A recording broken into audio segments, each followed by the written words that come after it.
The Manhattan Bridge stood I like a lost giant everything, too. skeleton against the December sky, its steel bones gleaming wet under sheets of freezing rain.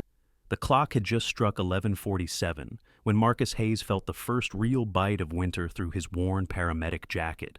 His arms ached from carrying Lily for the past hour, but putting her down meant exposing her to the cold. And that wasn't happening. Not tonight. Not ever.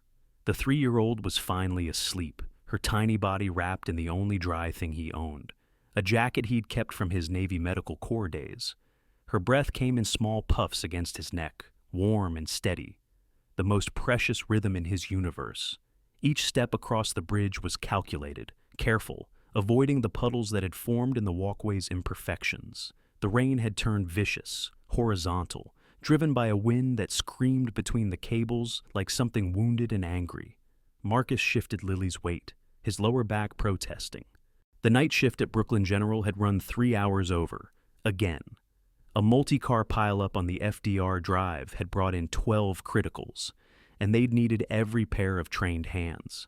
He'd missed another dinner with Lily, another bedtime story, another chance to be the father she deserved. The overtime would help with rent, but money couldn't buy back these moments. That's when he saw her. At first she was just a shape in the storm, a darkness against the gray curtain of rain. But something about the stillness made him look twice. A young woman stood on the outer rail, barefoot despite the December cold. Her dress plastered to her frame like wet paper. Her arms were slightly extended, not for balance, but like someone preparing to dive into a pool. Except the pool was the East River, 200 feet below, black and churning with winter fury. "Jesus Christ," Marcus whispered, his body already moving before his mind could process. Every instinct from his military training kicked in. Assess, prioritize, act. But Lily was in his arms, his daughter, his everything. The woman shifted her weight forward. "No! Stop! Please!" His voice ripped through the storm, but the wind swallowed it whole. She couldn't hear him. Or maybe she could and didn't care. He was still 50 feet away, might as well have been a mile. Marcus made the hardest decision of his life. He set Lily down against the bridge's inner wall, tucking his jacket tighter around her sleeping form. "Stay here, baby. Daddy will be right back." She stirred, but didn't wake. Then he ran. His boots slipped on the wet concrete. His knee, the bad one from Kandahar, screamed with each stride. The woman was leaning forward now, her weight shifting past the point of return. "Don't do this," he shouted, lunging forward with everything he had. His hand caught her wrist just as gravity claimed her. The impact nearly yanked him over the rail. His ribs slammed into the frozen metal, driving the air from his lungs. She screamed, not a cry for help, but something primal, desperate, the sound of someone who'd made peace with falling and suddenly found themselves caught. "Let me go!" she cried, her voice young, maybe early 20s, expensive accent, the kind you heard on the Upper East Side. "Not happening," Marcus gasped, his grip slipping on her rain-slicked skin. She weighed maybe 120, but with the angle and the wet, she might as well have been twice that. His shoulder felt like it was tearing from its socket. "You don't understand. I won't go back. Lady, I don't care if you're running from the devil himself. You're not dying on my watch." She twisted, panicked, and her movement nearly broke his grip. Behind him, through the rain, he heard Lily crying. His daughter had woken up alone in a storm. Every paternal instinct screamed at him to go to her, but if he let go now, this woman would die. "Please," he said, his voice breaking. "I've got a little girl back there. She's 3 years old, and she's scared, and she needs me. But I'm not letting you go. So, help me save you, because I can't do this alone." Something in his voice must have reached her. She stopped struggling, looked up at him through the rain. Even in the darkness, he could see her eyes, blue-green like sea glass, filled with a pain he recognized. He'd seen it in his own mirror every morning for the past 18 months. "You have a daughter?" she whispered. "Lily, she's my whole world, and right now she's alone in this storm because I'm trying to save you. So please, help me help you. Grab the rail with your other hand." She hesitated, then reached up. Her fingers found the metal, slipped, found it again. Marcus pulled with everything he had, his muscles screaming, his bad knee grinding bone on bone. Inch by inch, he dragged her up until she could get a foot on the lower rail. One more pull and she tumbled over, collapsing on top of him on the walkway. They lay there for a moment, both gasping, rain hammering down on them like judgment. Then Lily's cry cut through everything, and Marcus scrambled to his feet. His daughter stood where he'd left her, jacket still wrapped around her, tears streaming down her face. "Daddy!" He scooped her up, held her tight, whispered apologies into her hair. The woman remained on the ground, curled into herself, sobbing with the kind of broken sound that comes from the bottom of the soul. Marcus looked down at her, this stranger who'd almost ended everything, then at his daughter, who was everything. The rain kept falling, the bridge kept standing, and somewhere in the distance a siren wailed, but for once, it wasn't coming for them. "Come on," he said quietly, extending his free hand to the woman. "Let's get out of this storm." She looked up at him, mascara running in black rivers down her cheeks, and for a moment, Marcus saw not a stranger, but another lost soul just trying to find their way home. "Oh." The woman didn't take his hand at first. She stayed there on the wet concrete, staring at it like it was something foreign, dangerous even. Marcus understood. Sometimes accepting help was harder than jumping. He'd learned that lesson in a VA hospital in Queens, watching his wife Sarah fade away while he held their newborn daughter, unable to do anything but watch. "I'm not going to hurt you," Marcus said softly, shifting Lily to his hip. The little girl had stopped crying, but clung to him like a koala, her face buried in his neck. "But we can't stay here. My daughter's freezing, and honestly, so am I." The woman finally looked up, really looked at him. Even soaked and shattered, she was striking. High cheekbones, delicate features that belonged on magazine covers, not bridge rails. But it was her eyes that held him. They were empty in a way that had nothing to do with the rain. I don't have anywhere to go," she whispered. "Then come with us, just until the storm passes." Marcus kept his voice steady, the same tone he used with trauma patients. Calm, no sudden movements, no pressure. "There's a diner 2 blocks away, open all night. They know me there." She nodded slowly, struggled to stand. Her legs gave out immediately. Without thinking, Marcus caught her arm, steadied her. She was ice cold, shaking violently. Shock setting in, maybe hypothermia. His paramedic brain was already running diagnostics. "What's your name?" he asked as they started walking, keeping her talking, keeping her conscious. "Sophia." She paused, seemed to consider something. "Just Sophia." "I'm Marcus. This sleepy angel is Lily." His daughter lifted her head slightly at her name, peered at Sophia with curious brown eyes. "She called you Angel," Lily said suddenly, her voice small but clear. "When Daddy was pulling you up, you're the angel from my dream." Sophia made a sound between a laugh and a sob. "I'm nobody's angel, sweetheart." "Yes, you are," Lily insisted with the certainty only a 3-year-old could manage. "Angels are sad sometimes. Mommy told me before she went to heaven." Marcus felt his chest tighten. Lily rarely mentioned Sarah anymore. The therapist said it was normal, that children processed grief differently. But hearing her talk about her mother always knocked the wind out of him. The diner materialized through the rain like a lighthouse. Joey's 24-hour, its neon sign flickering but stubborn. Marcus pushed through the door, the bell chiming their arrival. The warmth hit them immediately, almost painful after the cold. "Marcus, Jesus, you look like—" Joey himself was behind the counter, a mountain of a man with arms like ham hocks and a heart even bigger. He stopped mid-sentence when he saw Sophia, took in the whole scene in one practiced glance. 20 years running a late-night diner in Brooklyn, Joey had seen everything. "Back booth," Joey said simply. "I'll bring coffee and towels." The vinyl squeaked as they slid in, Sophia on one side, Marcus and Lily on the other. Under the fluorescent lights, Sophia looked even younger, maybe 21, 22 tops. Her dress, despite being soaked, was expensive, the kind of thing that cost more than Marcus made in a month. Joey appeared with a stack of clean kitchen towels and 3 mugs, coffee for the adults, hot chocolate for Lily. He set them down without a word, gave Marcus a look that said, "We'll talk later," and disappeared back to the kitchen. "Thank you," Sophia said, wrapping her hands around the mug like it was a lifeline. "Don't thank me yet," Marcus replied, toweling off Lily's hair. "I'm going to ask you the question you don't want to answer. She tensed. What's that? Why? The word hung between them like a third presence at the table. Sophia stared into her coffee, and for a moment, Marcus thought she wouldn't answer. Then she started talking, her voice barely above a whisper. Have you ever felt like your whole life was a performance? Like you were playing a role someone else wrote, saying lines you didn't believe, wearing costumes that didn't fit? She looked up at him. That's been my entire existence.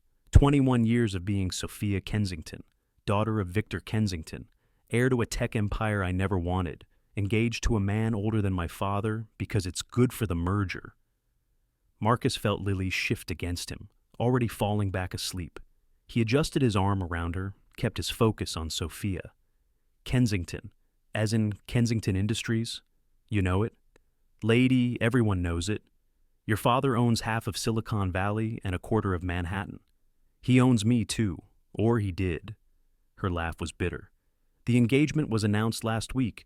Richard Blackstone, 45, 3 divorces, but he controls the Asian markets Daddy needs. I'm the incentive clause in a business deal. Marcus searched for words. That's medieval. That's business. My mother would have fought him, but she died when I was 15. Car accident on the FDR Drive. She paused, something flickering across her face. Actually, not far from where your wife... Marcus went still. How do you know about Sarah? I don't. I heard you mention on the bridge that you lost your wife. I assumed... I'm sorry. He relaxed slightly. No, it's okay. It's just still raw sometimes. He looked down at Lily, sleeping peacefully against his chest. 18 months ago, apartment fire in our building in Queens. Faulty wiring the landlord never fixed, even though we'd complained a dozen times. Sarah was home with Lily while I was on shift. She managed to get Lily out to a neighbor, but when she went back for our photo albums, the only pictures we had of her parents, the ceiling collapsed. Oh my God. The building was one of those quick development projects, you know? Thrown up fast to cash in on the housing shortage. Turned out the construction company had cut every corner possible. Cheap materials, no proper inspections, safety violations everywhere. His jaw tightened. 23 people lived in that building. 4 died that night. Sophia had gone very pale. What was the company? Subsidiary of a subsidiary. Lawyers made sure nobody important got touched. But the parent company was Kensington Construction and Development. The mug slipped from Sophia's hands, shattered on the floor. Coffee spread across the linoleum like a dark accusation. Joey appeared instantly with a mop, no questions, just quiet efficiency. I need to go, Sophia said, starting to stand. No. Marcus's voice was firm, but not angry. Sit down. You don't understand. My father's company killed my wife. Yeah, I figured that out. He was surprised by how calm he sounded. But you didn't. You were, 19 when it happened? You didn't cut those corners or ignore those complaints. Hell, from what you just told me, you don't even want to be part of that world. She sank back into the seat, tears flowing freely now. But I benefited from it. Every comfortable day of my life was paid for by decisions you didn't make. Look, I spent a lot of time being angry. God, I was so angry I couldn't see straight. But you know what I learned? Anger doesn't bring them back. It doesn't help Lily. It just poisons everything it touches. Lily stirred, mumbled something about angels and pancakes, then settled again. Marcus stroked her hair absently, a gesture so automatic it was like breathing. How do you do it? Sophia asked. How do you keep going? Her, Marcus said simply, nodding at Lily. Every morning she needs breakfast. Every night she needs a story. She needs to know she's loved, that she's safe, that the world isn't just darkness and loss. So I get up, I go to work, I come home, and I try to be enough. Some days I fail, most days probably. But I keep trying because she deserves that. She's lucky to have you. I'm lucky to have her. She saved me as much as I saved her. They sat in silence for a while, the diner quiet except for the hum of refrigerators and the distant sound of Joey washing dishes. Outside, the rain was starting to let up, the violent storm softening to a steady drizzle. I don't want to go home, Sophia said finally. I can't face him, not tonight. Marcus considered this. His apartment was tiny, barely big enough for him and Lily, But sending her back out into the night, in her condition, with nowhere to go, that wasn't happening either. "There's a shelter 2 blocks from my place," he said. "It's clean, safe, run by a friend of mine from the VA or—" He hesitated. "Look, this is going to sound weird, but I've got a couch. It's not much, lumpy as hell, but it's dry and warm. You can crash there tonight, figure out your next move in the morning." "Why would you do that? After what my family did to yours?" Marcus thought about it, really thought about it. "Because 18 months ago, I stood on a bridge too.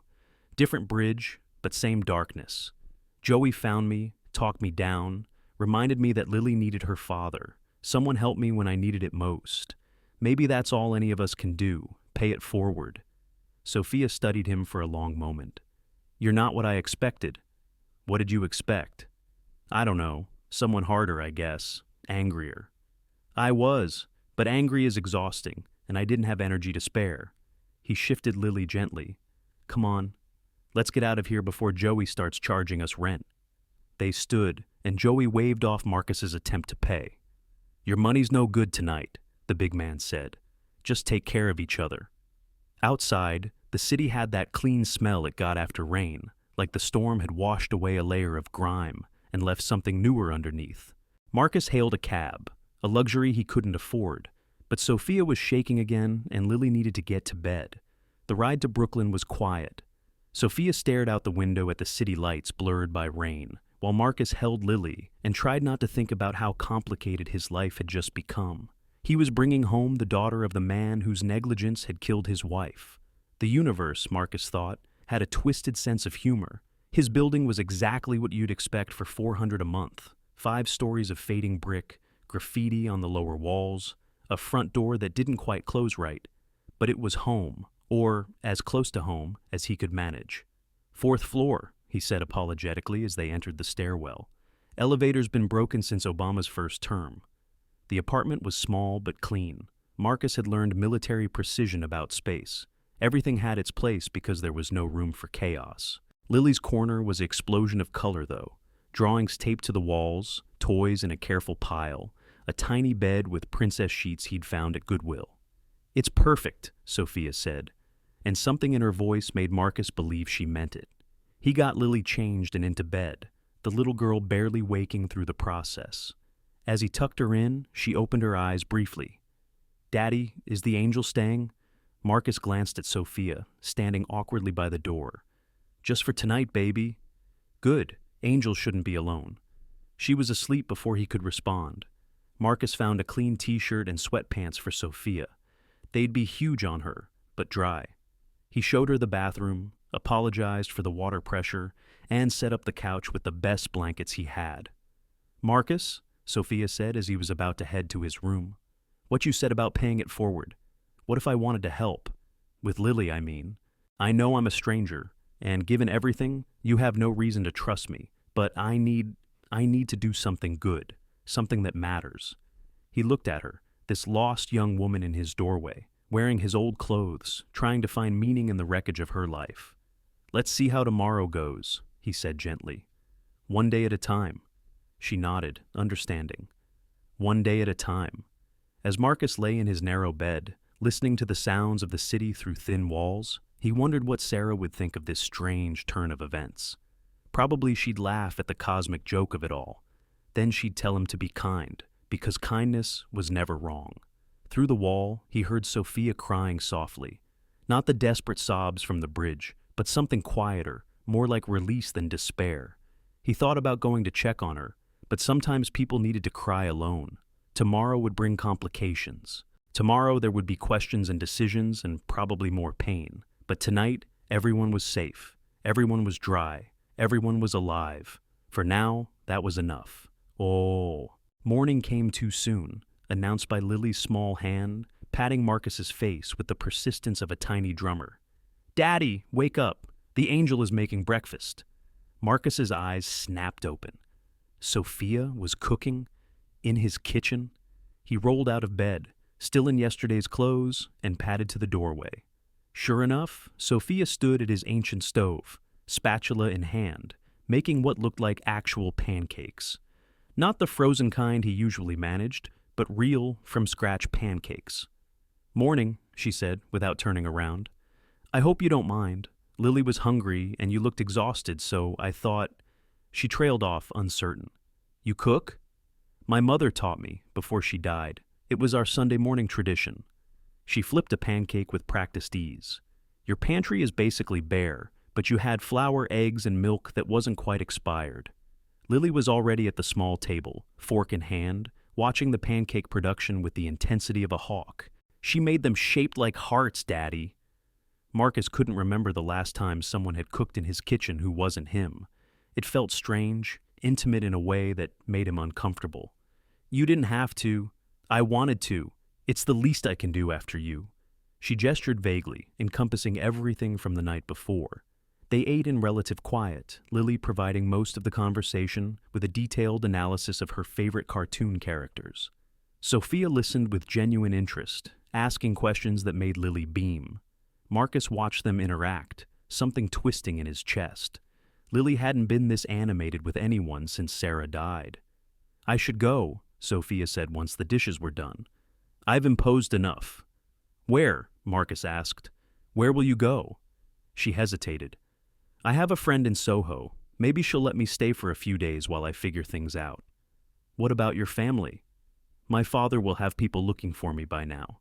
Credit cards, phone, they all have trackers. He likes to know where his assets are at all times.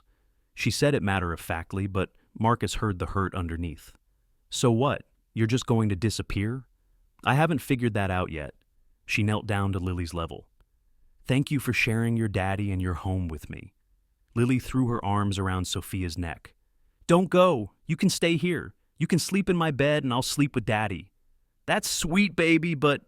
The door exploded inward. 3 men in dark suits entered like a SWAT team, efficient and intimidating.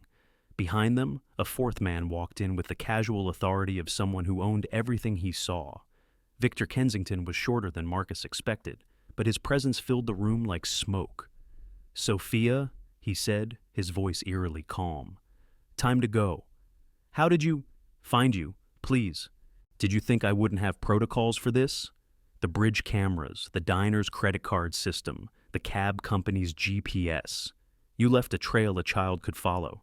Marcus stepped forward, putting himself between Victor and the women. She doesn't want to go with you. Victor's eyes flicked to him like he was noticing furniture. And you are? Marcus Hayes. This is my home. You need to leave. Hayes. Victor pulled out his phone, scrolled briefly. Former Navy corpsman, honorable discharge, currently employed at Brooklyn General as a paramedic. Widower, 1 daughter, behind on rent, credit score 520. He looked up. Should I continue? Get out of my house. Your house. According to my records, you're renting from Brennan Properties, which is 3 months from foreclosure. I could buy this building with pocket change. His attention returned to Sophia. Enough drama. Richard is flying in from Tokyo. The engagement party is tomorrow. I'm not marrying him, Sophia said, her voice stronger than Marcus expected. You will do what's best for this family. Like Mom would have wanted this? Victor's composure cracked slightly. Don't bring your mother into this. Why? Because she would have hated what you've become? She married you when you had nothing, loved you for who you were, not what you could buy? Your mother was naive. She was happy, Sophia's voice broke. We were happy, before the money, before the empire. When we lived in that tiny apartment in Queens, we were a family. That apartment was a roach-infested dump. It was home. Marcus noticed one of the suits reaching inside his jacket. Not for a weapon, but for something. Phone, maybe, or... Daddy? Lily had emerged from her room, clutching her stuffed rabbit. Why are people yelling? Everything stopped. Victor's gaze landed on the little girl, and something shifted in his expression. For just a moment, he looked human. He looked... I'm sorry, sweetheart, Sophia said quickly, moving to Lily. We didn't mean to scare you. Are these bad men? Lily asked, looking at the suits with suspicious eyes. No, baby, Marcus said, though he wasn't sure he believed it. They're just... leaving. Victor watched Sophia comfort Lily, his jaw working. You have 1 hour, he said finally. Then we're leaving, with or without your cooperation. Dad, 1 hour, Sophia. Don't make this harder than necessary. They left as abruptly as they had arrived, leaving a silence that felt like the aftermath of an explosion. "I'm so sorry," Sophia said, still holding Lily. "I never should have come here. I've put you both in danger." "They're not going to hurt us," Marcus said, though his military instincts were screaming otherwise. "But you can't go with them." "I don't have a choice."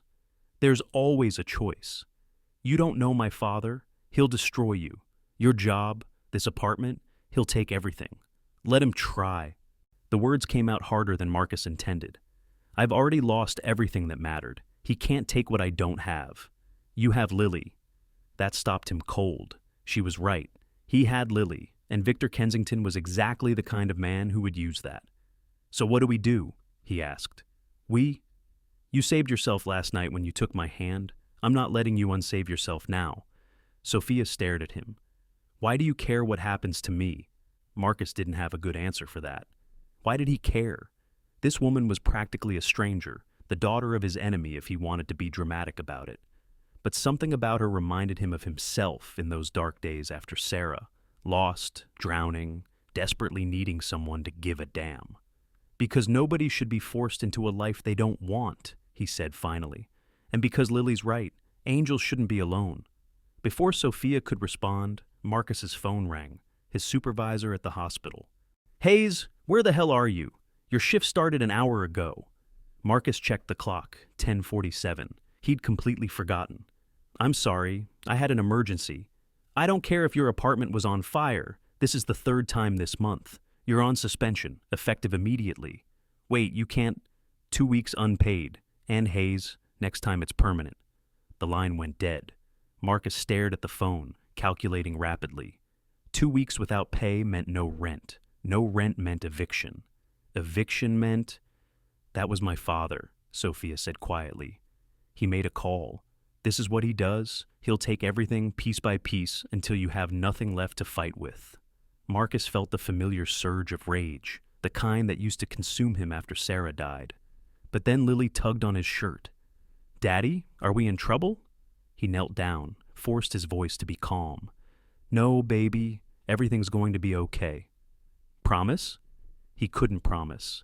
He had maybe $200 in the bank, no job for 2 weeks, and one of the most powerful men in New York had just declared war on him.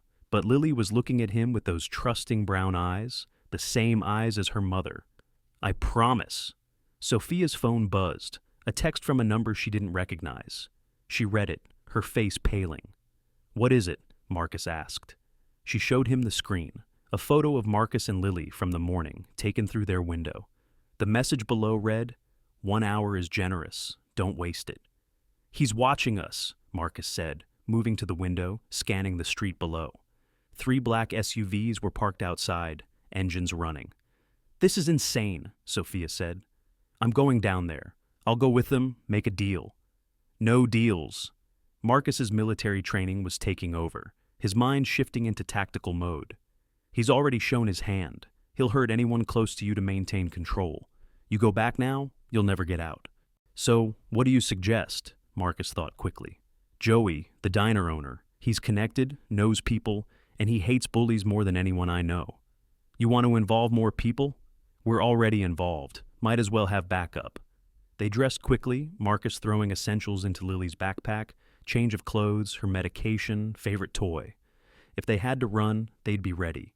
The walk to the diner was tense. The SUVs followed slowly, making no effort to hide.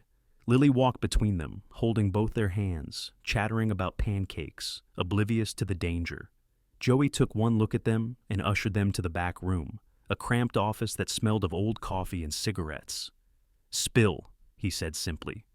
Marcus laid it out quickly. The bridge, Sophia's identity, Victor's threats, the suspension. Joey listened without interrupting, his expression growing darker with each detail. "Kensington," Joey said when Marcus finished. "That bastard cost me my nephew."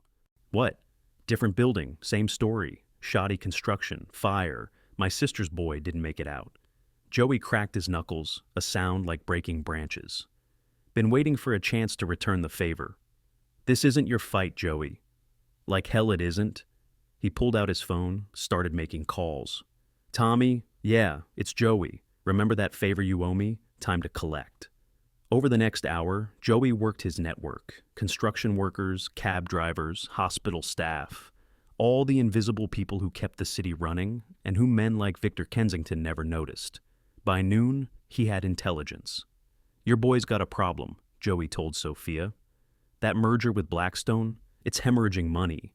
The only thing keeping it alive is your marriage deal. Without that, Kensington Industries loses 40% of its value overnight." "So, that's why he's desperate," Sophia said. "More than desperate. Word is he's leveraged everything on this deal. If it falls through, he's finished." Marcus felt a plan forming. "So we need leverage of our own." "Already on it," Joey said. "My boy at the housing department pulled some interesting permits. Seems like Kensington Construction has been cutting corners for years. Safety violations, bribed inspectors, the works. The kind of stuff that puts people in federal prison." "That's perfect. But it's not enough," Joey interrupted. "He's got lawyers who could bury this for years. You need something immediate, something personal." Sophia stood suddenly. "I know what to do."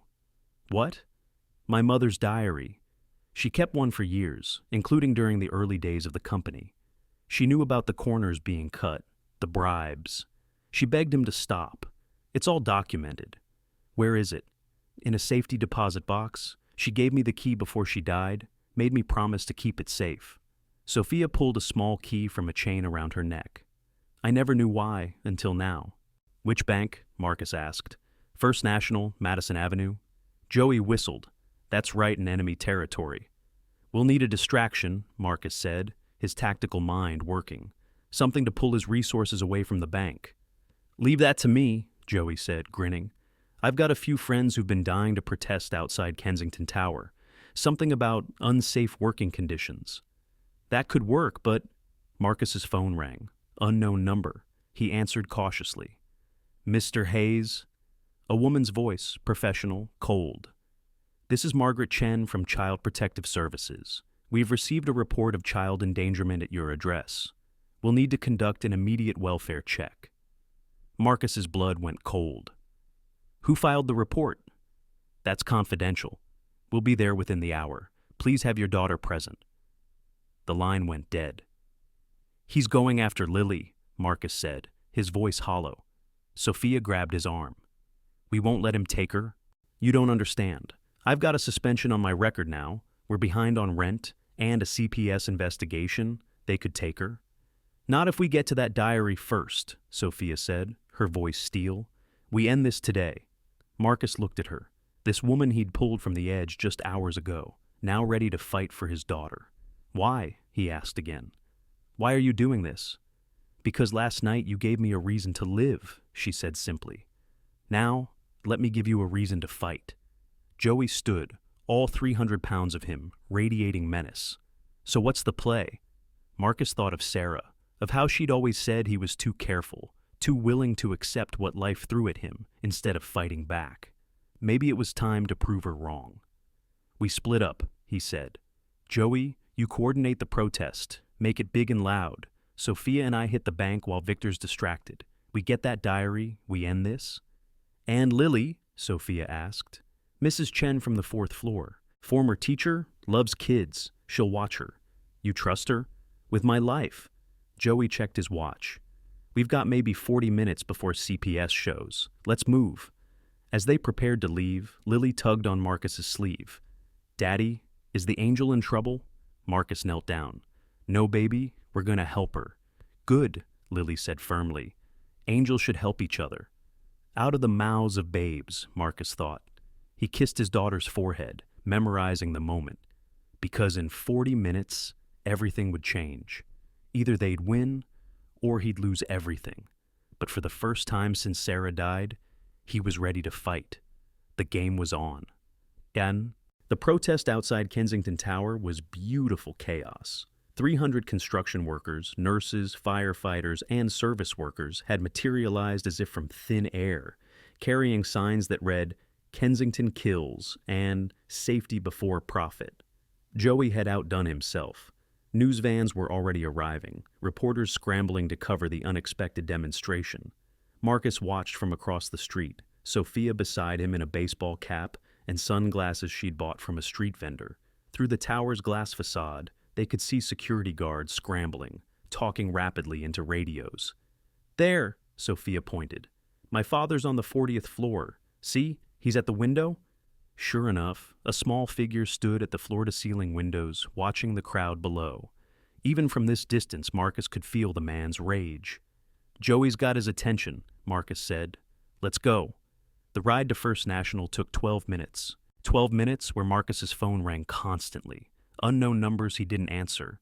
Texts from blocked contacts warning him about consequences. Sophia had turned her phone off entirely after the 5th call from her father. "He's scared," she said, watching the city blur past the taxi window. "I've never seen him react like this."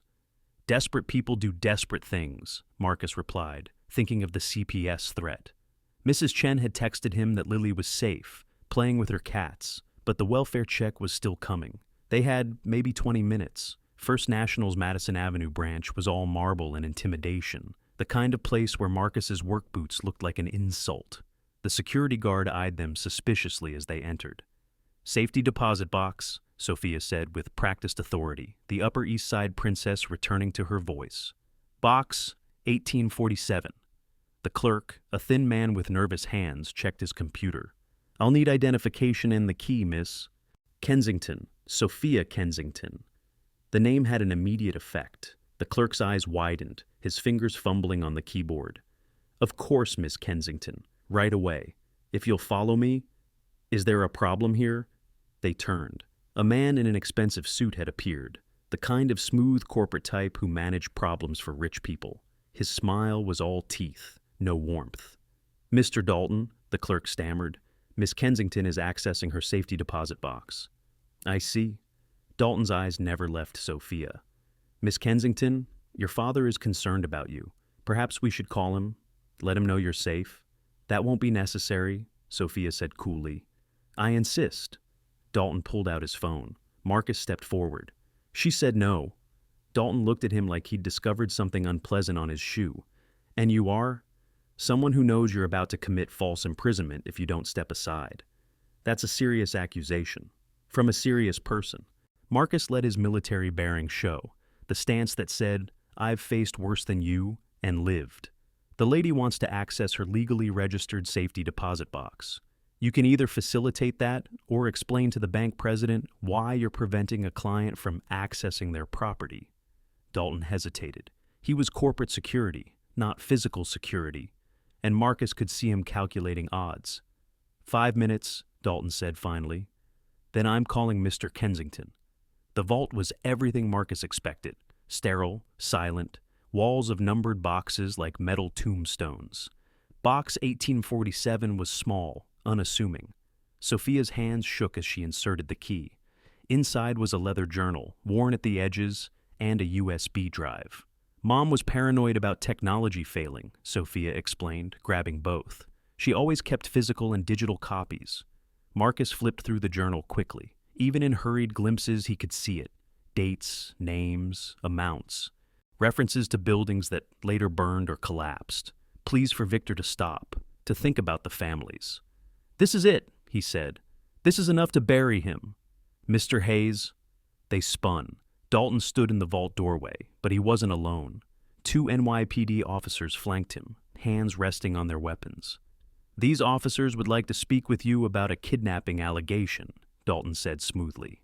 "That's ridiculous," Sophia said. "I'm here of my own free will." "Miss Kensington, your father says you're suffering from mental distress, that this man is taking advantage of your condition." "My father is lying." One of the officers, an older cop with tired eyes, stepped forward. "Ma'am, we need to sort this out. If you'll both come with us." Marcus's phone buzzed. A text from Joey. "CPS at your apartment now. Mrs. Chen stalling, but hurry." "We need to go," Marcus said urgently. "Sir, you need to come with us," the officer said, his hand moving to his cuffs. That's when Sophia did something unexpected. She pulled out her phone, hit record, and started live streaming. "My name is Sophia Kensington," she said clearly, the phone capturing everything. "I'm at First National Bank on Madison Avenue. These men are trying to prevent me from leaving, acting on orders from my father, Victor Kensington. I am not being kidnapped. I am not mentally ill. I am trying to escape an arranged marriage, and my father is using the police to force me back." The feed exploded. Within seconds, hundreds were watching, then thousands. The younger cop recognized what was happening, grabbed his partner's arm. "We need to go," he said urgently. "This is about to become a thing." "But the complaint is bullshit and you know it. Look at her. Does she look kidnapped to you?" The older cop studied Sophia, then Marcus, then shook his head. "Domestic dispute," he announced. "Not our jurisdiction. Have a nice day." They left, Dalton sputtering protests. But the damage was done. The live stream had gone viral. Save Sophia was already trending. Marcus and Sophia ran. The taxi ride back to Brooklyn felt like hours. Marcus called Joey, who confirmed the protest was still going strong, but Victor had sent lawyers to his apartment. CPS was inside, inspecting everything. "They're being thorough," Joey said, looking for any excuse. "Is Lily okay?" "She's perfect. Charming the social worker, actually. Kid's got your wife's gift for people." Sarah. God, what would she think of this mess? But Marcus knew. She'd be proud of him for fighting, for not just accepting what the powerful decided. They pulled up to his building to find chaos. News vans lined the street, reporters shouting questions, cameras everywhere. Someone had leaked the story: billionaire's daughter, arranged marriage, the bridge rescue. It was everything the media loved. "We can't go in there," Sophia said. "We have to. Lily's in there." They pushed through the crowd, Marcus using his bulk to clear a path. Reporters screamed questions. "Sophia, is it true your father forced you into an engagement?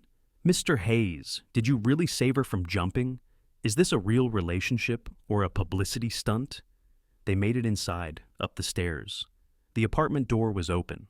Inside, a woman in a severe suit was taking photos while Lily sat on the couch with Mrs. Chen, playing with a puzzle. "Daddy!" Lily jumped up, ran to him. Marcus caught her, held her tight. "Mr. Hayes," the social worker said, "I'm Margaret Chen, no relation to your neighbor. We need to discuss some concerns." "Concerns planted by Victor Kensington," Sophia said, stepping forward. Margaret Chen's expression didn't change. "And you are?" "The woman whose father is trying to destroy this man because I won't marry who he tells me to." "That's a serious accusation." "Check your phone," Sophia said. "Check the news. It's all there." Margaret did, her eyes widening as she scrolled. The live stream, the protest, the viral hashtag. The story was everywhere. "I see," she said slowly. "Mr. Hayes, your apartment is clean, your daughter is healthy and clearly well-loved. The only concern I have is the suspension from your work." "Which was also orchestrated by my father," Sophia said. She pulled out the journal. "This contains evidence of years of criminal activity by Victor Kensington, including the fire that killed Mr. Hayes' wife. We're taking it to the FBI." Margaret Chen studied them both for a long moment. "Mr. Hayes, I'm closing this case as unfounded, but a word of advice: whatever war you're in, keep your daughter out of it." She left, and Marcus finally breathed, but the relief was short-lived. His phone rang. Joey. "You need to see this," Joey said. Marcus turned on the news. Victor Kensington was on screen, standing at a podium outside his tower. He looked composed, paternal, concerned. "My daughter is suffering from severe mental illness," he said to the cameras. "She attempted suicide last night and was taken advantage of by an unstable man who lost his wife and is looking for someone to blame. I'm offering a reward of $1 million for information leading to her safe return." "That bastard!" Marcus breathed. But Victor wasn't done. "Mr. Hayes is a disturbed individual who has filled my daughter's head with conspiracy theories about her mother's death. Her mother died in a simple car accident, not some elaborate plot. I have the police reports here to prove it." He held up documents, let the camera zoom in. Sophia went pale. "Those are fake. Mom's accident was on the FDR Drive, not the West Side Highway. The date's wrong. Everything's wrong." "He's rewriting history," Marcus said. The doorbell rang. Marcus opened it to find a man in an FBI windbreaker. "Agent Torres," the man said, showing his badge. "We received a call about evidence regarding Kensington Industries." Marcus hesitated. How did they know? Unless? "Joey sent you," he realized. Torres almost smiled. Mr. Castellano has been helpful to us before. May we see the journal? Sophia handed it over reluctantly. Torres flipped through it, his expression growing more serious with each page. This is significant, he said, but it will take time to verify, build a case, months, maybe years. We don't have months, Marcus said. No, but you have this. Torres held up his phone, showing the live stream numbers. 3 million views and climbing. Public opinion is a powerful thing. Use it. He left with the journal, promising to keep them updated. Marcus felt the weight of exhaustion hitting him. They'd been fighting for hours, and what did they have to show for it? Daddy? Lily tugged on his sleeve. Why was everyone so upset? How did you explain this to a 3-year-old? That the world was unfair, that rich men could destroy lives with phone calls, that sometimes fighting back meant risking everything. Adult stuff, baby, he said finally. Is it because of the angel? Marcus looked at Sophia, who was staring out the window at the media circus below. She looked young, vulnerable, nothing like the confident woman who'd live-streamed their confrontation at the bank. Yeah, he said. It's because of the angel. Then we should protect her, Lily said simply. That's what good people do. From the mouths of babes, again. Sophia turned from the window. She's right. We've been playing defense. It's time to go on the attack. What do you mean? My father cares about one thing, his image. His power comes from people believing he's untouchable. So, we make him touchable. She pulled out her phone, started typing. I still have access to my trust fund's social media. 50 million followers who think they're following a lifestyle influencer. Sophia, what are you doing? She looked up, and Marcus saw something in her eyes he recognized. The same determination he'd had in combat, when everything was chaos, but the mission was clear. I'm telling the truth, she said. She hit record. Hi, everyone. By now you've probably seen the news. Yes, I tried to end my life last night. Yes, a stranger saved me. His name is Marcus Hayes, and my father's company is responsible for his wife's death. This isn't a conspiracy theory. This is documented fact. She held up the USB drive. This contains everything. Building inspection reports, bribery records, safety violations that killed innocent people. My mother knew. She begged my father to stop. He didn't. The numbers on the screen climbed. 10,000 watching, 50,000, 100,000. My father says I'm mentally ill. Maybe I am. You'd be too if you were being sold to a 50-year-old man like property. But being depressed doesn't make me a liar. 200,000, 300,000. He's going to come for me. He's going to try to silence this. So, I'm uploading everything to the cloud, sending copies to every news outlet, every watchdog group, every prosecutor's office. She looked directly at the camera. Daddy, if you're watching, I loved you once. The man who taught me to ride a bike, who read me stories, who cried at Mom's funeral. That man wouldn't have let 23 people die for profit. That man wouldn't sell his daughter. If that man still exists somewhere inside you, please stop this. She ended the stream. The silence in the apartment was deafening. Then Marcus's phone exploded. Texts, calls, notifications. The story had gone nuclear. Dowsey Kensington Kills was trending worldwide. The FBI's website crashed from people trying to submit tips. You just declared war, Marcus said quietly. No, Sophia replied, putting down her phone. I just ended one. A knock at the door. Marcus opened it cautiously. A small army of lawyers stood in the hallway, but at their head was someone unexpected. An elegant older woman with silver hair and Sophia's eyes. Hello, darling, the woman said. Sophia gasped. Grandmother? Elizabeth Whitmore, the woman said, extending a manicured hand to Marcus. Victor's mother. I believe it's time we discussed my son's future, or, rather, his lack of one. She entered the apartment like she owned it, which, Marcus realized, she probably could. I've been watching, Sophia, Elizabeth said. Your mother sent me copies of everything before she died. She knew this day would come. Then why didn't you? Because I needed Victor to hang himself completely. And now, thanks to you, he has. She smiled, cold and sharp. The board of Kensington Industries is meeting in 1 hour. They'll be voting him out. I'll be taking control, temporarily. You? Sophia said. I built that company with Victor's father. I'll be damned if I let my son destroy it. She looked at Marcus. Mr. Hayes, I owe you an apology. Your wife's death was preventable, inexcusable. I can't bring her back, but I can ensure you and your daughter are taken care of. I don't want your money, Marcus said. No, but you want justice. Help me take down my son, and you'll have it. Marcus looked at Sophia, then at Lily, who was watching everything with those wise brown eyes. What do you need us to do? He asked. Elizabeth smiled. Simply tell the truth. The board is watching the live stream. The FBI has the journal. The protesters haven't moved. Victor is finished. He just doesn't know it yet. She was right. Within the hour, news broke that Victor Kensington had been removed as CEO, pending investigation. By evening, federal agents had raided Kensington Tower, carrying out boxes of documents. By midnight, Victor Kensington was under arrest for fraud, bribery, and negligent homicide. The war was over. But as Marcus tucked Lily into bed that night, Sophia sitting beside them reading a story, he realized the real battle, rebuilding their lives, had just begun. Daddy, Lily said sleepily, is the angel staying now? Marcus looked at Sophia, who'd been crying on and off since her grandmother left. She'd won, but victory had cost her everything, her father, her family, her old life. I don't know, baby, he said honestly. I hope so, Lily mumbled, already drifting off. Angels belong with us. Maybe, Marcus thought, watching Sophia smooth Lily's hair with infinite tenderness. Maybe they did. When nobody...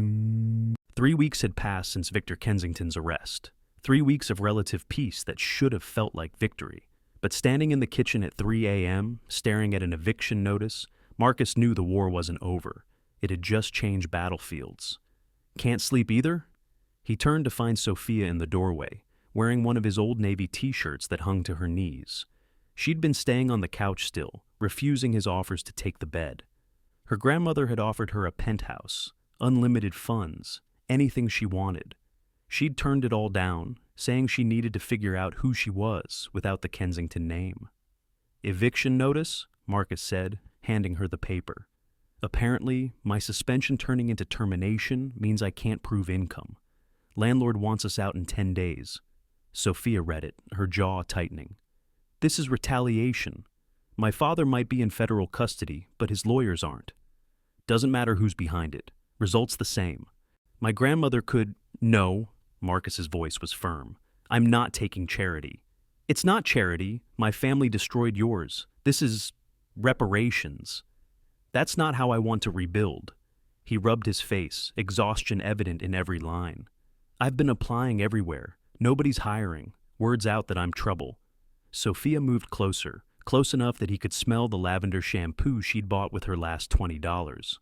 We'll figure something out. We? Marcus looked at her. Sophia, you don't have to stay here. You're free now. You could go anywhere, be anyone. I don't want to be anywhere else. The words hung between them, heavy with implication. 3 weeks of shared meals, shared childcare, shared silence that felt more intimate than conversation. 3 weeks of watching her teach Lily to paint, of finding her asleep on the couch with medical textbooks she'd borrowed from the library, studying to understand his work. 3 weeks of carefully maintained distance because anything else felt like taking advantage.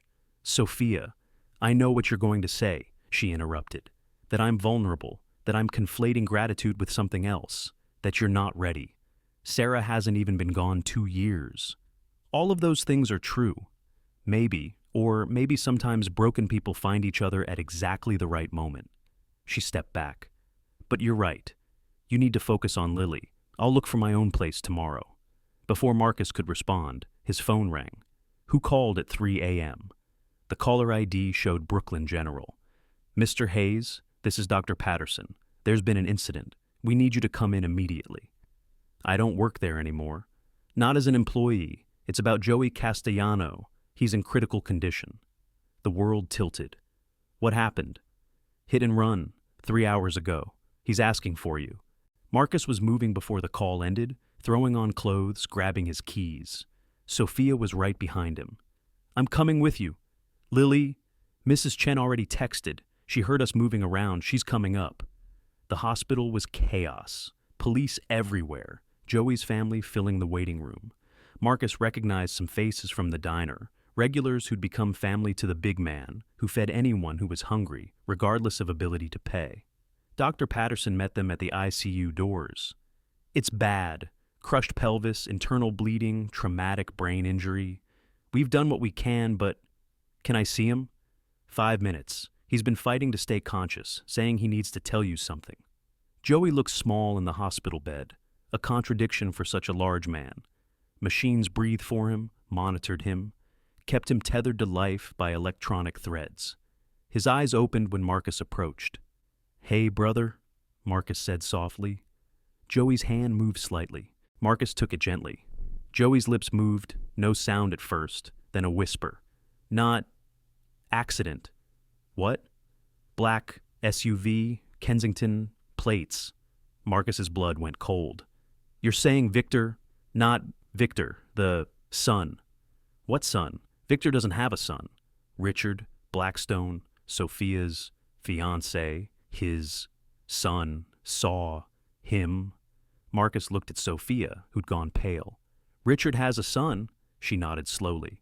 "Daniel, 25, Princeton MBA. He was supposed to run the Asian division after the merger." Joey squeezed Marcus's hand. "Protect her. Promise." "Joey, don't talk like—" But Joey's eyes had already closed, the machines beginning their final alarm. Doctors rushed in, pushed Marcus back. He stood in the hallway, watching through glass as they worked, knowing it was futile. Sophia stood beside him, her hand finding his. 20 minutes later, Dr. Patterson emerged, shaking his head. Joey Castellano, the man who'd saved Marcus from his darkest moment, was gone. "I'm so sorry," Sophia whispered. Marcus couldn't speak. First Sarah, now Joey. Everyone who got close to him, everyone who tried to help, ended up dead.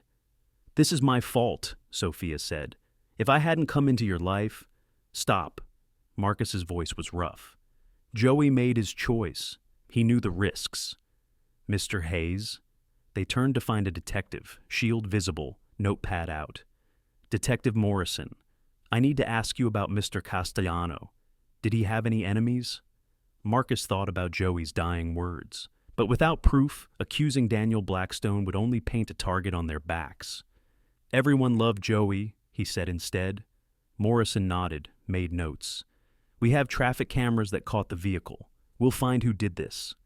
After he left, Sophia pulled Marcus aside. "We need to run. If Daniel did this, we're not running." Marcus's voice was steel. "Joey died protecting us. We're going to finish what he started." "How? Your friend is dead. You have no job. We're being evicted." "I don't know, but running means they win."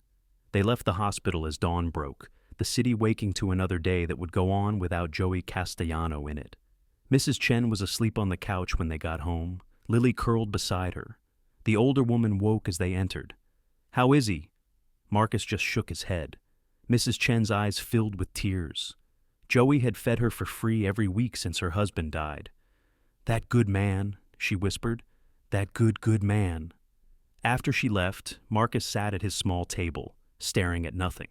Sophia made coffee, the ritual of it, something normal in a world gone sideways. Lily woke, padded out in her pajamas. "Daddy sad?" she asked, climbing into his lap. "Yeah, baby, Daddy's sad." "About Uncle Joey?" Marcus looked at her, surprised. "How did you—" "I dreamed it. Mommy told me he was coming to heaven." Marcus held her tighter, his eyes burning. Sarah had always said Lily was special, that she saw things others missed. He'd thought it was just maternal pride. "Uncle Joey made good pancakes," Lily said solemnly. "Maybe the angel can make them now." "I'd be honored," Sophia said softly. As she cooked, Marcus's phone buzzed. Elizabeth Whitmore. "I heard about Mr. Castellano. This has Daniel Blackstone's fingerprints all over it. You know, I've been watching him since my son's arrest. He blames Sophia for destroying the merger. He's dangerous, Mr. Hayes, more so than Victor ever was. So what do we do? You accept my help. No arguments. A security team is already on its way. Mrs. Whitmore, Joey Castellano was a good man. He helped my investigators gather evidence against Victor. His death is on my conscience. Let me protect you and Sophia." Before Marcus could respond, there was a knock at the door. Not a polite knock, authoritative, demanding. "Child Protective Services," a voice called. "We have a court order." Marcus's blood turned to ice. He opened the door to find Margaret Chen again, but this time she was accompanied by 2 police officers. "Mr. Hayes, I'm sorry," she said, and she looked genuinely distressed. "A judge has issued an emergency removal order. Given your unemployment, the eviction notice, and concerns about the violent death of your associate, the court has determined Lily needs to be placed in protective custody." "You can't take her?" Marcus's voice was deadly quiet. "Sir, please don't make this harder." "You're not taking my daughter." One of the officers stepped forward. "Sir, we can do this easy or hard. Your choice." Lily had heard the commotion, was clinging to Marcus's leg. "Daddy, why are the police here?" "It's okay, baby." "It's not okay," Sophia said, stepping forward. "You have no right." "Ma'am, please step back," the officer said. "I'm calling my lawyer," Sophia said, pulling out her phone. "Call whoever you want," Margaret Chen said. "The order is valid for immediate execution." What happened next seemed to unfold in slow motion. The officer reached for Lily. She screamed, clinging tighter to Marcus. He instinctively pulled her back. The second officer interpreted this as resistance, moved to restrain him. Sophia stepped between them. "Don't touch them!" The officer pushed her aside, harder than necessary. She fell, her head striking the corner of the table with a sickening crack. Blood immediately began pooling beneath her. "Sophia!" Marcus dropped beside her, his medical training taking over. "Call an ambulance, now!" Lily was crying, terrified. Margaret Chen was on her radio. The officers stood frozen, realizing they'd just escalated a custody issue into something much worse. Sophia's eyes fluttered open. "Marcus, don't move. You've got a head wound. Take Lily and run. I'm not leaving you. They'll take her. Please." The sound of sirens grew closer. More police would come. CPS would take Lily. Sophia would be taken to the hospital, and Marcus would be arrested for interfering with a court order. "Daddy, the angel is hurt," Lily was sobbing. Marcus made a decision. He scooped up Lily with one arm, helped Sophia to her feet with the other. She swayed, blood running down her face, but stayed upright. "We're leaving," he said to the room. "Mr. Hayes, you can't—" Margaret Chen started. "Watch me." They pushed past the stunned officers, down the stairs. Behind them, shouts, radio chatter, confusion. Marcus's car was parked on the street, a miracle in itself. He got Sophia and Lily inside, started the engine. "This is kidnapping," Sophia mumbled, holding a towel to her head. "No, it's survival." He pulled into traffic just as police cars rounded the corner. In the rearview mirror, he saw officers pouring into his building. They'd have an APB out within minutes. Every cop in the city would be looking for them. "Where are we going?" Sophia asked. Marcus thought of Joey, dead for helping them, of Sarah, dead because of corporate greed, of all the systems that were supposed to protect people, but instead protected power. "I don't know," he admitted, "but we're not stopping until Lily's safe." His phone rang. Elizabeth Whitmore again. "I'm watching the police scanner," she said without preamble. "They're calling you armed and dangerous." "That's a lie." "I know. Daniel's judge issued that custody order. He's trying to force Sophia back by taking everything you love." Her voice hardened. "But he underestimated me. There's a car waiting for you at the Manhattan Bridge, east side. Blacktown car, driver named Philippe. He'll get you somewhere safe." "Why should I trust you?" "Because I'm the only chance you have, and because I failed to protect my daughter-in-law from my son. I won't fail to protect my granddaughter from that monster Blackstone." The line went dead. Marcus looked at Sophia, who was growing paler by the minute, then at Lily, who was sucking her thumb, something she only did when truly scared. "Hold on," he said to both of them. "We're going to make it." But even as he said it, he heard sirens converging from all directions. The city was closing in, and they were running out of road. The Manhattan Bridge loomed ahead, the same bridge where this all started, where he'd saved Sophia. Now she might be the one who saved them, if she survived the next few minutes. Blood had soaked through the towel. Her eyes were losing focus. And Lily was asking the question Marcus couldn't answer. "Daddy? Is the angel going to heaven too?" Not if he could help it. Not this time. He pressed harder on the accelerator, racing toward the bridge, toward Philippe, toward whatever came next. Behind them, the sirens grew louder, closer, inevitable. The crisis had arrived, and there was no pulling back from the edge now. One bores. The Blacktown car was exactly where Elizabeth Whitmore said it would be. Philippe, a distinguished man with silver temples and knowing eyes, had them inside and moving before the first police car crested the bridge approach. He drove with the precision of someone who'd outrun trouble before, weaving through traffic patterns Marcus couldn't predict. "The bleeding," Felipe said, glancing in the mirror at Sophia. "There's a medical kit under the seat." Marcus found it, military grade, fully stocked. He worked on Sophia's head wound while Lily held her hand, the little girl singing softly. The same lullaby Sarah used to sing. Sophia's eyes flickered between consciousness and something darker. "Stay with me," Marcus said, applying butterfly closures. "You don't get to check out now." "Tired?" she mumbled. "So tired of running." "We're not running anymore," Marcus said. "We're advancing in a different direction." That got a weak smile. Military humor? Navy corpsman humor. There's a difference. Philippe took them through Queens, then out toward Long Island, finally pulling into a service station that looked abandoned. But when he drove around back, a hidden door opened in what appeared to be a derelict warehouse. Inside was something else entirely. A medical facility. Clean, modern, staffed. "What is this place?" Marcus asked. "Insurance," Felipe replied.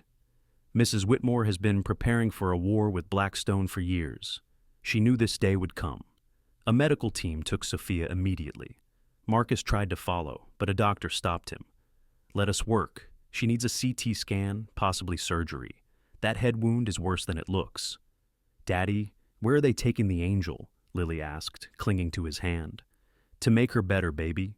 They were led to a waiting area that looked more like a living room. Comfortable chairs, toys for children, even a small kitchen. Elizabeth Whitmore was already there, looking older than when Marcus had last seen her, the weight of everything showing in the lines around her eyes. "Is she?" "The doctors here are excellent," Elizabeth said. "Former military, all of them. They've seen worse." "This is insane," Marcus said. "We're hiding in some secret medical facility while the entire NYPD thinks I kidnapped my own daughter." "Yes, well, Daniel Blackstone has been busy." Elizabeth pulled out a tablet, showed him news footage. Marcus's face filled the screen, labeled as armed and dangerous. The story being spun was that he'd snapped after Joey's death, taken his daughter and a mentally ill woman hostage. "They're destroying me." "No, they're overplaying their hand." Elizabeth's smile was sharp. "I've been in this game longer than Daniel's been alive. Watch." She made a call, speaking rapidly in French, then Mandarin, then back to English. Within minutes, her tablet lit up with notifications. "What did you do?" "Release the dash cam footage from Joey's murder. Every major news outlet just received it, along with evidence that the judge who signed Lily's removal order received a significant donation to his re-election campaign from Blackstone Industries yesterday." On the screen, the narrative was already shifting. The video was grainy, but clear enough. A black SUV deliberately swerving to hit Joey, then backing up to finish the job. The license plate was visible, registered to Blackstone Industries. "This is good, but—" "Mr. Hayes."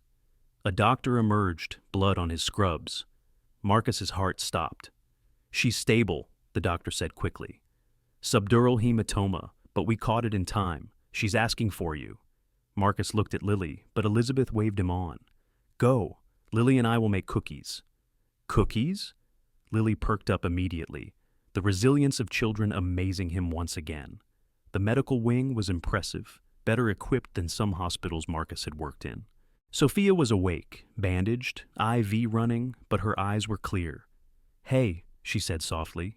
"Hey yourself. You scared me." "Scared myself." She touched the bandage gingerly. "How's Lily?" "Making cookies with your grandmother." "They're going to be terrible. Elizabeth Whitmore doesn't strike me as the baking type." Sophia laughed, then winced. "Don't make me laugh. Everything hurts." Marcus sat beside the bed, took her hand without thinking about it. "Joey's dead because of us. Joey's dead because Daniel Blackstone is a monster." Her grip tightened. "We're going to stop him, Marcus. For Joey, for Sarah, for everyone he's hurt." How? We're fugitives. No, you're victims, and I'm done being one. She struggled to sit up. Where's my phone? Sophia, you need to rest. I need to fight. Get me my phone. He found it in her jacket, handed it over reluctantly. She immediately started typing, then hit live stream. The bandage around her head was visible, the hospital setting obvious. Hi everyone, Sophia Kensington again. As you can see, I've had an interesting morning. The viewer count climbed instantly. 10,000, 50,000, 100,000. The man who was supposed to be my fiancé, Richard Blackstone, just had his son try to murder me. They killed Joey Castellano, a good man whose only crime was feeding the hungry and protecting the innocent.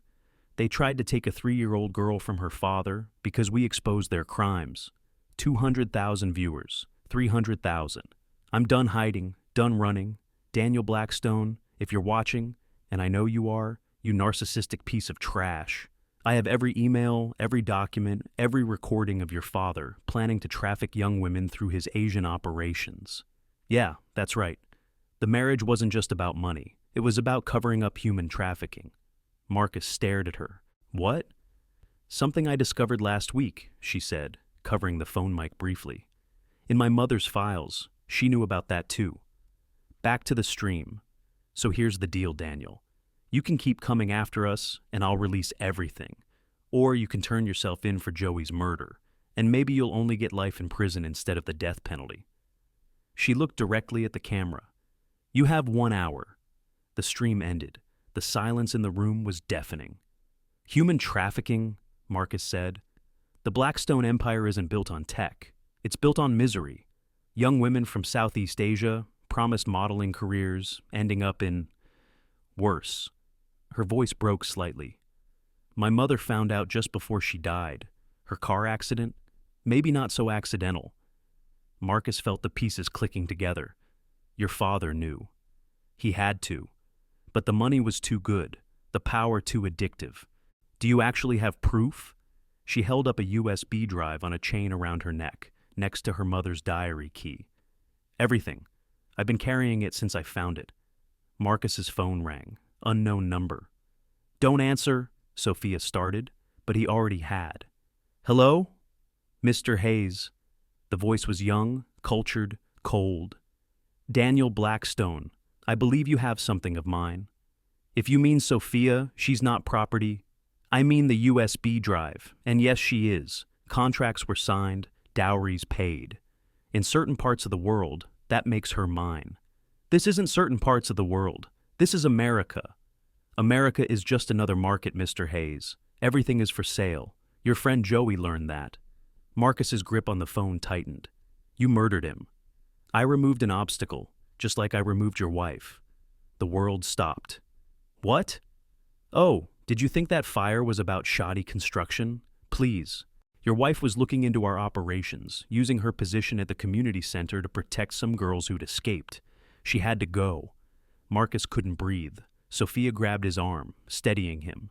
You're lying. Am I? Check her computer. The one that supposedly burned. Except it didn't, did it? It's an evidence lockup. We made sure the investigation never looked at it, but it's all there. Her research, her communications with the FBI, everything. Why are you telling me this? Because I want you to understand the cost of defiance. Your wife died because she couldn't mind her own business. Joey died because he couldn't mind his. And unless Sophia returns with that USB drive, your daughter will... Marcus hung up. His hands were shaking. Marcus, Sophia said. He killed her. He killed Sarah. It wasn't negligence, it was murder. Before Sophia could respond, alarms started blaring. Philippa burst in. We need to move. Now. They've found us. How? Doesn't matter. 60 seconds before breach. Marcus lifted Sophia despite her protests. They ran, or Marcus ran while carrying her, through corridors that all looked the same. They found Elizabeth and Lily in a kitchen, the little girl covered in flour. We made cookies, Lily announced proudly. We'll eat them in the car, baby, Marcus said, scooping her up with his free arm. They moved as a unit, Philippe leading, Elizabeth behind him, Marcus carrying both Sophia and Lily, somehow finding strength he didn't know he had.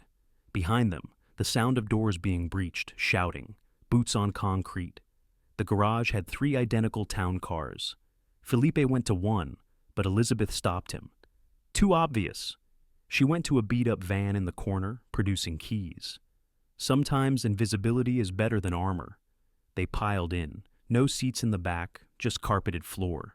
Marcus cushioned Sophia, while Lily clung to both of them. Elizabeth drove with surprising skill for a woman her age. Felipe riding shotgun with an actual shotgun. They burst out of the warehouse into afternoon sunlight. 3 black SUVs were converging on the entrance. But Elizabeth was already turning the opposite direction, disappearing into Long Island traffic. "Where now?" Marcus asked. "The one place Daniel won't expect," Elizabeth said. "We're going to the FBI. They think I'm a kidnapper. No, they think you're a person of interest. There's a difference." She made a sharp turn. "Besides, I have something Daniel doesn't know about. A contact inside who's been building a case for years." 20 minutes later, they pulled into a federal building in Garden City. Elizabeth made a call, and within minutes a woman in a severe suit emerged.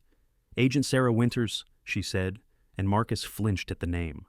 "I've been working the Blackstone case for 3 years. Your wife was my informant, Mr. Hayes." Marcus felt the world tilt again. "Sarah was working with you?" "Unofficially. She was protecting trafficking victims, gathering evidence. We were close to moving when—" She stopped. "I'm sorry. We suspected the fire wasn't accidental, but couldn't prove it." "Until now," Sophia said, holding up the USB. "Everything's on here. Agent Winters took it like it was holy. This could be enough, but Daniel's lawyers won't matter if he's confessed," Elizabeth said. She pulled out her phone, hit play on a recording. Daniel's voice filled the van, admitting to ordering the murders of Sarah and Joey. "You recorded him?" Marcus said. "I record everything, dear. It's how I've survived in business for 50 years. Agent Winters was already on her phone, barking orders. "We need warrants now. Yes, judges on standby. I don't care what time it is." Within an hour, the federal building was swarming with activity. Sophia's live stream had gone beyond viral, 10 million views and climbing. News outlets were camped outside. The NYPD had quietly withdrawn their APB on Marcus after the dash cam footage emerged, but Daniel Blackstone hadn't surrendered. Instead, he'd done something worse. Marcus's phone, the one Daniel had called, buzzed with a text, a photo of Lily's daycare center, then another of Mrs. Chen's apartment, then the hospital where Sophia had been treated after the bridge. The message was simple. "You have something I want. I have people everywhere you've been. Trade, or they all burn like your wife did." Marcus showed it to Agent Winters, who went pale. "He's threatening mass murder?" "He's desperate," Elizabeth said. "Cornered animals always are." "We can't protect everyone," Winters said. "There are too many targets." "We don't have to," Sophia said suddenly. "We just have to give him what he wants." "The USB?" "No, me." She stood, still shaky but determined. "He wants me because I'm the key to the merger. Without me, his father's empire collapses, and he inherits nothing but debt." "Absolutely not," Marcus said. "It's the only way." "I said no. I didn't pull you off that bridge to hand you over to him. You're not handing me over. I'm choosing to go." She cupped his face with her hands. "Marcus, he'll kill innocent people. I can't have that on my conscience. There has to be another way." "There is," Elizabeth said quietly. Everyone turned to her. "We give him exactly what he wants, a wedding." "What?" Sophia said. "Hear me out. Daniel wants you married to secure the merger. Fine. We announce you're marrying, not Richard, he's in custody, but Daniel himself. Big public ceremony, every camera in the city." "That's insane," Marcus said. "Is it? He shows up to claim his bride, and we take him down in front of the world." Elizabeth smiled coldly. "It's perfect. He can't resist the theater of it." Agent Winters was nodding slowly. "We could coordinate with NYPD, have teams in place." "I'll do it," Sophia said. "Sophia, no. Marcus." Her voice was firm. "This ends tonight, one way or another." He wanted to argue, but he saw the determination in her eyes, the same look Sarah had when she'd decided to help those girls, knowing the risk. "Fine," he said, "but I'm going to be there." "You can't. You're a wanted—" Not anymore, Agent Winters interrupted, looking at her phone. The kidnapping charges were just dropped. The judge who issued the custody order is under arrest for corruption. You're free, Mr. Hayes. Free. The word felt foreign. Then it's settled, Elizabeth said. We'll announce the wedding for tonight, 8 p.m. at the Whitmore Chapel. Yes, I have a chapel. Don't look so surprised. Daniel won't be able to resist. This is crazy, Marcus said. Crazy's what we need, Sophia replied. She turned to Agent Winters. Make the announcement. Tell the media Sophia Kensington is marrying to save the merger. Don't specify who. Let Daniel assume. Winters nodded, already typing. Within minutes, it was everywhere. The media went into overdrive. The greatest story of the year was getting a finale. Marcus looked at Lily, who was playing quietly with a toy Felipe had found for her. Daddy, she said, looking up. Is the angel getting married? It's pretend, baby, like a play. Oh, she thought about this. Will there be cake? Despite everything, Marcus laughed. Yeah, baby, there'll be cake. 6 hours later, they were in the Whitmore Chapel, a beautiful building on the Upper East Side that Elizabeth's husband had built decades ago. The pews were packed with media, FBI agents in disguise, and NYPD tactical teams hidden in the walls. Sophia stood at the altar in a simple white dress Elizabeth had somehow procured. She looked beautiful and terrified in equal measure. Marcus stood in the front row, Lily beside him in a flower girl dress, because of course Elizabeth had thought of everything. The doors opened. Daniel Blackstone entered like he owned the world, young, handsome in that cold corporate way, flanked by lawyers and bodyguards. He strode down the aisle, smiling for the cameras. My bride, he said loudly, playing to the audience. So good of you to finally see reason. Daniel, Sophia said, her voice carrying through the wireless mic she wore. So good of you to come confess your crimes. His smile faltered. What? Joey Castellano, Sarah Hayes, my mother. How many others, Daniel? I don't know what you're... You called Mr. Hayes 3 hours ago. You admitted everything. We have the recording. Daniel's face went white, then red. You bitch! FBI! Nobody move! Agents flooded in from everywhere. The walls, the ceiling, the floor itself seemed to produce federal agents. Daniel's bodyguards reached for weapons but were down before they could draw. Daniel himself tried to run, but Marcus was already moving. All the rage, all the grief, all the helplessness crystallized into one perfect moment. His fist connected with Daniel's jaw with a sound like thunder. The younger man went down hard, out cold before he hit the chapel floor. That was for Joey, Marcus said quietly, and for Sarah. The chapel erupted, agents arresting everyone in Daniel's entourage, media broadcasting everything live, Lily clapping because she thought it was part of the show. Agent Winters cuffed the unconscious Daniel herself. Daniel Blackstone, you're under arrest for murder, conspiracy to commit murder, human trafficking, and about 30 other charges we'll sort out later. Elizabeth approached Marcus. Feel better? No, he admitted, but it's a start. Sophia came down from the altar, pulled off the veil she'd been wearing. It's over. Is it? Marcus asked. She looked at him, really looked at him. The bad part is, and what comes next? Before she could answer, Lily tugged on Sophia's dress. Miss Angel, are you and Daddy getting married for real now? The chapel, still full of media and law enforcement, went quiet. Every camera turned to them. Sophia knelt down to Lily's level. Would you like that? Yes. Then you'd be my mommy, and we could all live together and make pancakes every day. Sophia looked up at Marcus, tears in her eyes. What do you think, Marcus? Want to make pancakes every day? He thought about Sarah, about what she'd want for him, for Lily. He thought about Joey, who told him to stop just surviving and start living. He thought about the woman in front of him, who'd literally taken a blow to the head rather than let anyone harm his daughter. I think, he said slowly, that we should probably have a first date before we plan a wedding. Sophia laughed, bright and real. Conventional, I like it. But yeah, Marcus added, pulling both her and Lily into his arms, pancakes every day sounds perfect. The cameras captured everything, the embrace, the tears, Lily's delighted squeal. By morning, it would be on every news outlet in the world. But right now, in this moment, Marcus didn't care about any of that. They'd won, they'd survived, they were together. Everything else could wait until tomorrow.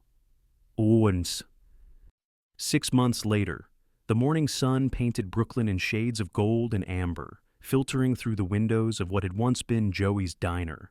The sign outside still read, Joey's 24-hour, but underneath, in smaller letters, under new management, the Castellano Foundation. Marcus flipped pancakes on the same grill Joey had used, the motion automatic now, peaceful in its repetition. Through the service window, he could see Sophia teaching a group of teenagers how to properly set tables, her patience infinite, as she corrected their placement of silverware. The kids were all trafficking survivors, part of the rehabilitation program she'd started with Elizabeth's money and Agent Winter's connections.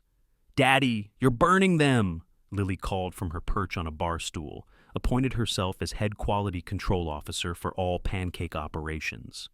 "They're not burned, they're caramelized," Marcus defended, but flipped them anyway. His daughter had developed her mother's perfectionist streak when it came to food. The bell above the door chimed, and Elizabeth Whitmore entered, looking less corporate and more grandmother-like these days. She'd stepped down as CEO of Kensington Industries after ensuring it was broken up and sold to ethical buyers, the proceeds going entirely to victims' funds. "Good morning, family," she said, the words still new on her tongue but genuine. "Grandma Lizzie?" Lily launched herself off the stool and into Elizabeth's arms. The older woman caught her easily, having learned that 4-year-olds were basically guided missiles of affection. "How's my favorite flower girl?" Elizabeth asked. "I'm practicing," Lily announced. "Maria is teaching me to throw petals in a straight line." Maria, one of the teenage survivors, waved shyly from where she was folding napkins. 6 months ago, she'd barely spoken. Now she was finishing her GED and planning for college. "Speaking of the wedding," Elizabeth said, setting Lily down, "the chapel is asking about final numbers." "Sophia's handling that," Marcus said, plating the pancakes. "I just show up where I'm told." "Smart man." Sophia appeared from the back office, ledger in hand. "We're at 200 guests, not counting media." "Media?" Marcus groaned. "Just a pool reporter and 1 camera," Agent Winters insisted. "Apparently our story has helped them identify and rescue over 300 trafficking victims. They want to document the happy ending." "Is that what this is?" Marcus asked, pulling her close. "The ending?" "No," she said, kissing him lightly. "It's the beginning." The diner filled slowly as the morning progressed. First the regulars, construction workers who'd known Joey, nurses from Brooklyn General coming off night shift, Mrs. Chen with her morning tea and newspaper, then the program kids arriving for their shifts or classes. Sophia had insisted on paying them fair wages while they learned restaurant skills, and several had already been hired by other establishments. At 10 sharp, Agent Winters arrived, as she did every Thursday. She'd become an unofficial aunt to Lily, teaching her card games and sneaking her FBI-branded coloring books. "Any word on Daniel?" Marcus asked, pouring her coffee. "Life without parole," Winters said with satisfaction. "He tried to flip on others, but there was no one left to flip on. We got them all. And Victor? 25 to life.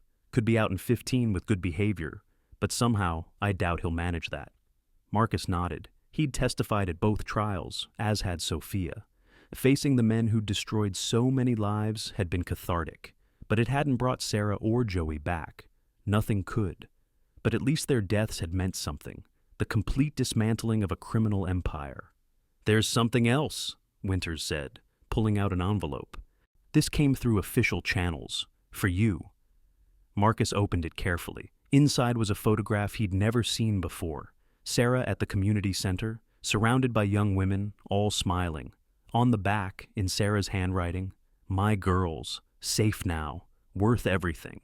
His eyes burned. "Where did this come from?" "One of the survivors. She kept it hidden all these years. Said Sarah gave it to her the day before the fire, told her to hold on to it, that someday someone would need to see it." Marcus stared at the photo, at Sarah's smile, at the joy in her eyes despite the danger she'd known she was in. "She knew," he said quietly. "She knew what might happen." "She did," Winters confirmed. "And she did it anyway. That's heroism, Marcus. Real heroism." Sophia's hand found his, squeezing gently. She understood. The ghost of Sarah would always be there, but not as a haunting, as a blessing, a reminder of what courage looked like. "Frame it," Sophia said. "We'll hang it on the wall with Joey's picture, heroes watching over us." The lunch rush brought chaos, beautiful chaos. Lily helped by drawing pictures for customers, collecting tips in her pink plastic purse that she insisted was for college and maybe a pony. The program kids worked with increasing confidence, some of them laughing for the first time in months. At 2 o'clock, a surprise, Richard Blackstone, Daniel's father, walked in. The diner went silent. Marcus's hand instinctively moved to shield Lily. "I'm not here to cause trouble," Richard said, looking older, defeated. "I'm here to apologize." "Apologize?" Sophia's voice was ice. "I knew what my son was, what he was capable of. I ignored it because he was useful to the business." He pulled out a thick envelope. "This won't undo anything, but maybe it can help. It's everything. Every victim my son and I hurt, every family destroyed, every crime covered up. I've already given copies to the FBI." Agent Winters stood, took the envelope. "Why now?" "Because I'm dying," Richard said simply. "Pancreatic cancer, 3 months, maybe 4. I want to do one right thing before I go." He turned to Marcus. "Your wife saved 17 girls from my operations, 17 young women who are alive because of her. I wanted you to know that." Before Marcus could respond, Richard left, disappearing into the New York crowd. The diner slowly returned to normal, but something had shifted. Even monsters could seek redemption, even if they could never earn it. The wedding day. The Whitmore Chapel looked different in spring light. No FBI agents hiding this time, no cameras except for one discreet documentarian. Just family, friends, survivors, and the people who'd helped along the way. Marcus stood at the altar in his navy dress uniform, restored and pressed. Beside him, Philippe served as best man, having become something between a butler and beloved uncle to their makeshift family. The music began, and Lily appeared, throwing rose petals with military precision, her face serious with the responsibility. Behind her, Maria and 3 other girls from the program, bridesmaids in simple blue dresses Sophia had let them choose themselves. Then Sophia appeared, and Marcus forgot how to breathe. She wore her mother's wedding dress, altered to fit, simple and elegant. But it was her smile that stopped his heart. Radiant, unguarded, real. Elizabeth walked her down the aisle, having stepped into the role with unexpected grace. "Who gives this woman to be married?" the officiant asked. "She gives herself," Elizabeth said firmly, "with the blessing of all who love her." It was a small change to tradition, but an important one. Sophia was choosing this, freely, completely. The vows were simple. Marcus went first. "Sophia, you jumped into my life at its darkest moment, literally. You could have disappeared that night, but you stayed. You fought for my daughter when the world tried to take her. You honored my wife's memory by continuing her work. You taught me that broken people can build something beautiful together. I promise to catch you whenever you fall, to stand beside you in every storm, and to make you pancakes every Sunday for the rest of our lives."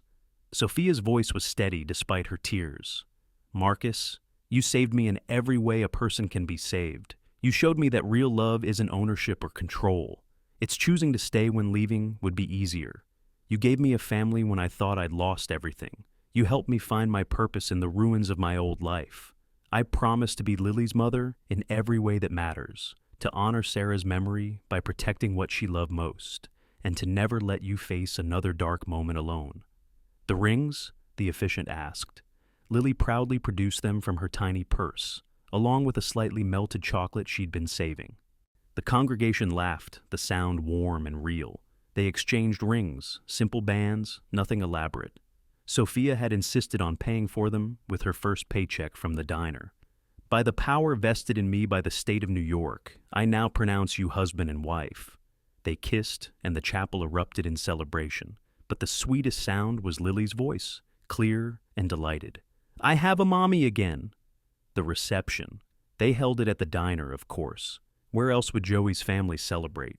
The tables had been pushed aside to create a dance floor. The wedding cake, made by Mrs. Chen with help from the program kids, tilted slightly but tasted perfect. Marcus and Sophia's first dance was to Sarah's favorite song, something Sophia had discovered and suggested. It should have been painful, but instead it felt like a blessing, like Sarah was there, approving, happy that her family was whole again. "She would have liked you," Marcus said quietly as they swayed. "I hope so. I have a lot to live up to. You don't have to be her. You just have to be you. Even with all my baggage, especially with that, it matches mine." Agent Winters gave a toast that had everyone crying, talking about heroes. Not just Sarah and Joey, but Marcus and Sophia too, and all the survivors who'd chosen to testify, to fight, to rebuild. Elizabeth's toast was shorter, to second chances and the courage to take them. The party lasted until dawn, the diner living up to its 24-hour promise. Program kids danced with construction workers. Former trafficking victims laughed with FBI agents. Mrs. Chen taught Lily to waltz, while Felipe documented everything with an ancient camera he'd produced from somewhere. As the sun rose, Marcus found himself outside with Sophia, looking at the Manhattan skyline. The bridge where they'd met was visible in the distance, painted gold by morning light. "Regrets?" he asked. "None. You?" "One." She looked at him, concerned. "I wish Joey could have been here, and Sarah." "They are," Sophia said, pointing through the window to where their photos hung on the wall, watching over the celebration. "They brought us together. Their love made this possible." She was right. Love persisted beyond death, beyond tragedy. It rebuilt from ashes, stronger for having been tested. 1 year later, the second location of Joey's 24-hour opened in Queens, run entirely by program graduates. The third was planned for the Bronx. The Castellano Foundation had helped 500 trafficking survivors find safety, education, and employment. Sophia's pregnancy was announced quietly, but the media found out anyway. The baby would be named Joseph, if a boy, Sarah, if a girl. Lily had already appointed herself head big sister, and began teaching the bump how to properly evaluate pancakes.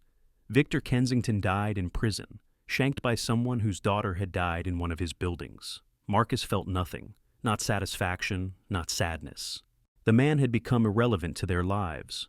Daniel Blackstone tried to appeal, failed, and was moved to maximum security after attempting to hire someone to kill Sophia from inside.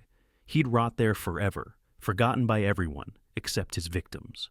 Richard Blackstone lasted 6 months, not 3. He spent them testifying, identifying victims, liquidating his assets for restitution. His funeral was attended only by Agent Winters, who said someone should witness even a monster's attempt at redemption. Elizabeth became the grandmother she'd never gotten to be with Sophia, teaching Lily piano, languages, and what she called polite ruthlessness, essential for women in this world. 5 years later, the news segment opened with footage of the Brooklyn Bridge at sunset, then cut to a reporter standing outside the original Joey's 24-hour. 5 years ago, a desperate young woman stood on a bridge, ready to end everything. A struggling single father saved her life, beginning a chain of events that would expose one of the largest human trafficking rings in American history. Today, that woman and that man run a foundation that has saved over 2,000 lives. The camera moved inside, where Marcus was teaching little Sarah to flip pancakes while Lily, now 9, helped a new program participant with math homework. Sophia, heavily pregnant with their 3rd child, was in the office, coordinating with Agent Winters on a new case. The Castellano Foundation, named for Joey Castellano, who died exposing these crimes, has become a model for survivor rehabilitation worldwide. But for the Hayes family, it's simpler than that. The reporter approached Marcus. "Mr. Hayes, 5 years later, how do you reflect on everything that's happened?" Marcus thought, then smiled. "Someone once told me that broken people can build beautiful things together. We're living proof of that." "Any regrets?" "No. Every loss, every pain, every struggle, it all led here, to this family, this purpose, this life. Sarah and Joey died as heroes. We honor them by living as ones." The segment ended with a wide shot of the diner at Dinner Rush, full of life, laughter, and the kind of love that only grows from shared struggle.